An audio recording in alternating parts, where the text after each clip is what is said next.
Don Sweeney's dropped multiple updates moments ago regarding the entire Boston Bruins offseason. In an unexpected press conference, everything going from Dean Letourneau has finally spoken the truth on his decisions. Morgan Geekie, where the contract extension stands with him, as well as where the contract negotiations are going with Henri Jokiharju, plus way more here from this press conference. Ladies and gentlemen, I'm going to be breaking it all down here for you in this video, all in one nice, clean spot. And as I mentioned, a very unexpected press conference here about 30 minutes ago that we're going to cover everything from. But before we do get into that, be sure to hit the sub button if you haven't already. Ladies and gentlemen, we just passed 7K subscribers. You know the ultimate goal is 10,000, but it's a step to go there.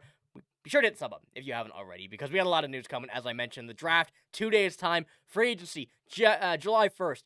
Everything is going to be right here as it happens, but let's get straight into this video, waste no more time, and get into our first quote here from Don Sweeney. He had to say this, first of all, starting off, and these may not be in order, but everything that he said here in this press conference is right here. I'm currently in discussions with Henri, seeing if we can bring him back. We have a need on the right side. There's no question about that. So starting off this one here with immediately going over the need that I would say is probably one of the biggest here for the offseason, is the right-hand defenseman. We need that one more spot. Henri Jokiharju was brought in to kind of replace Brandon Carlo after he was traded to the Toronto Maple Leafs last year, and had a great fit, Henri Jokiharju, with Nikita Zadorov. Now, where we currently stand on that side of things is definitely a blaring hole, with Ian Mitchell currently being as listed as the number 3 right-hand defenseman on the depth chart here, and that's one move that we've spoken about a little bit here in the video this morning. Possibilities of Dante Fabro, Ryan Lindgren, but Henri Jokiharju is one that I think you would get, first of all, cheaper than most. Second of all, we saw him play with the Bruins. It works out well, and especially with Marco Sturm, how young Jokiharju is, it makes a lot of sense. But the contract negotiations are something that we've got to touch on just a little bit here, but we do now have the updated projections from AFP Analytics, which is currently sitting at 3 years by $3.6 million. A very, very feasible contract in my mind, and something that would really help the Bruins get to fill in that defense, really lock it down for a few years, while having the ability to remain with the amount of cap they want to have, to allocate some forwards, some big free agency pulls, and really put the priorities there on that side of the puck, which is something that I think the Bruins were going to try and focus on. But first of all, I think they needed to lock down at least a right-handed defenseman that is going to be very capable of playing with anybody on this list. I think Jokiharju is that player. Now, as I mentioned, looking at the defense, you see Ian Mitchell there behind Andrew Peeke. Not really what we want to see, but I think that Henri Jokiharju is someone that I want to see personally back for sure. And I know a lot of you guys as well mentioned that Henri Jokiharju is someone that you'd love to see back, have him there because of how good he played with Nikita Zadorov. So I want to know what you think about that here in the comments below. But we still have so much, we cannot even take any time to kind of ponder these questions. Second thing here from Don Sweeney said, there's been constant communication on Morgan Geekie's side of things. Are we on the doorstep? I don't think so, but that can change within one phone call. Now, this is another big one we've spoken about a little bit here. Haven't in a little while, but the fact that they said they were going to be all in on Morgan Geekie, try and get him extended. He was on the TSN big trade board. I believe he was number 18. Him and Zacha were in one combined one. Zacha, I kind of understood, but Morgan Geekie, I really couldn't see it unless he was part of some big deal that would have gone down, but it doesn't seem like that's going to be the case. Morgan Geekie is one player that we know is going to be worth quite a bit of money, and 4 years by $6.5 million, although is not a really bad contract for the year he had last year. Frankly, it's actually quite good with the amount of points he put up and going over from his year last year. But when we do go take a look at this year, 57 points in 77 games, playing first-line minutes, 16.55 time on ice because he went up and down at the beginning of the season, but really caught wind December on. Henri Jokiharju, Morgan Geekie in this case, is worth this money, but when it comes down to looking at his few years before that, that's where questions are starting to get raised, because we can take a look at Morgan Geekie. The year before, 76 games played, one less than this one, 39 points, wasn't a terrible pace, definitely was not first-line minutes, but middle six was pretty fine there. This year, definitely caught that much better, 33 goals, 24 assists, and playing with David Pastrnak and whoever it may be at the time, Pavel Zacha or Elias Lindholm, also really helped out well. But I think that when you see this is a contract that certainly would bank on getting this production once again next year. And will he get 33 goals again next year?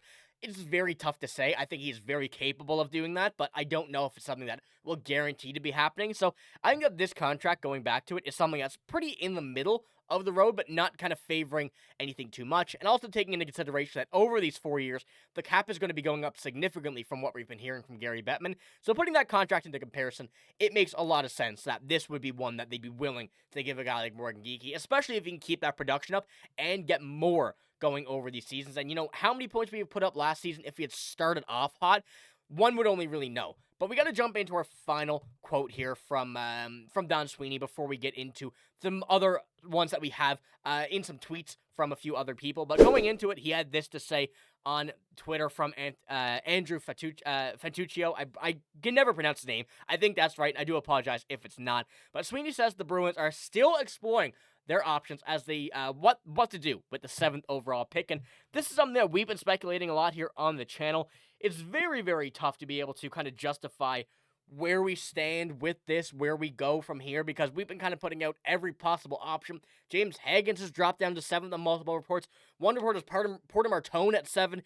2 players that realistically shouldn't get out of the top 5 are projected in the Bruins realm of things. But when we do look at it, it's been Brady Martin, Roger McQueen. Those are the guys that we're seeing quite a bit more here on this side of, the Bruins draft ideas. And I'd be really okay with many of these players, but the fact that Don Sweeney's come out and said that they're looking at every option, whether it may be who the pick, right there, it also kind of indicates that they may not be necessarily looking for a trade unless something big comes down. Because I'll pull it up once again over on here on the graphic.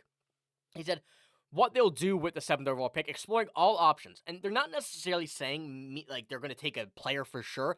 If the trade is involved, if there is a trade that will help this Bruins team out without needing to go and draft a player, they will do that. Now, we've been able to see the Islanders side of things, whether or not something will go down there. I feel like that's still very up in the air. Unless Hagen's at 7, we need something very big in return. And we're going to discuss that further in the live stream tonight. Be sure to check that out, 6:30 Eastern.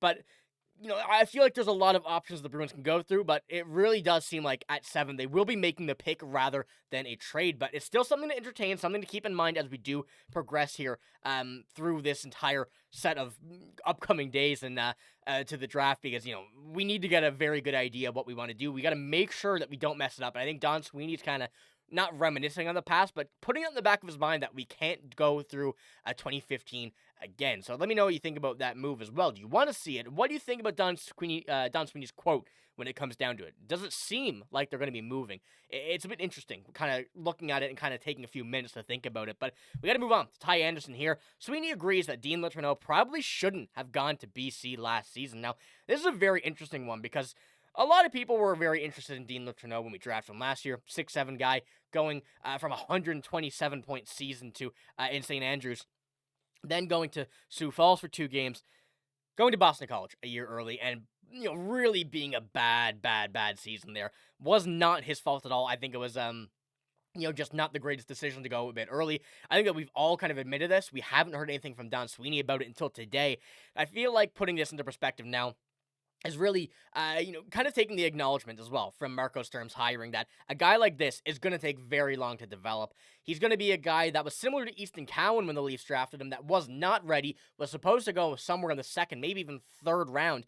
Dean Letourneau was a bit, projected higher, but the same idea. You picked your guy, you wanted him, he's going to take some developing, but if everything plays out, it's a draft pick that you want to have see succeed. And I think that we're going to see some big moves here in this upcoming season for Dean Letourneau with Boston College. Hopefully he bounces back. I mean, you never know what's going to happen on that front of things. But I think Marco Sturm is the guy that once he leaves Boston College, will be able to help him on that development side of things. But one final look here that from Mick Calaggio on X. 2 takeaways from the NHL Bruins GM Don Sweeney in this press conference today. He's trying to bring back Henri Jokiharju, and he'll take the best player available at number 7. So, I feel like that number 2, you could also even kind of add that he may even trade the pick. I think, once again, it's a bit of a very tough opinion to justify doing, but if the thing is right, if trades are right, you do it. But Henri Jokiharju, I think, is the second biggest thing here. You want him back to fill out that defense. If you cannot get a very solid guy, maybe like a Noah Dobson in that trade for the number 7 overall pick. So a lot of news here for this little tiny press conference that the Bruins had here today at Warrior Arena. So let me know what you think about all of this here today. And as I mentioned, we got a live stream later tonight at 6:30 Eastern Time, going over a lot of this, a lot of what the Bruins have been going over in the past, free agency, the draft, going for a little bit before the NBA draft tonight. So be sure to tune in for that if you haven't gotten the notification or whatnot already. But that's all I got in this video. If you did enjoy, give it a like, hit the sub button as well. But I'm signing out. Thank you for watching. Hope you have a great day. See you later.